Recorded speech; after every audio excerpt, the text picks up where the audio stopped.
ચાલો મિત્રો, આજે આપણે પાટણના પટોળા વિશે જાણીએ કે ગુજરાતની અંદર સોલંકી યુગના સમયગાળા દરમિયાન તેના પાટનગર પાટણની અંદર એમના સાળવી એટલે કે કારીગરો આવીને વસ્યા હતા અને પાટણનો આ હુનર ઉદ્યોગ 850 વર્ષ કરતા પણ વધારે પ્રાચીન હોવાનું મનાય છે અને અત્યંત અટપટી, જટિલ અને વધુ સમય માંગી લેતી આ કળા અત્યારે હાલમાં મર્યાદિત કારીગરો પાસે જ સીમિત રહી છે। અને આગળ વાત કરીએ તો બેવડ ઇક્ત કોને કહેવાય? તો બેવડ ઇક્ત એટલે બંને બાજુએ એક જ ભાત અને એ બંને બાજુએ પહેરી શકાય, એને બેવડ ઇક્ત તરીકે ઓળખવામાં આવે છે અથવા તો કહેવામાં આવે છે।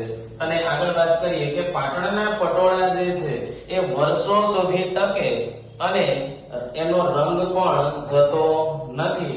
એટલા માટે ગુજરાતીમાં એક કહેવત જાણીતી બની છે પટોળા માટે કે પડી પટોળે ભાત, ફાટે પણ ફીટે નહીં।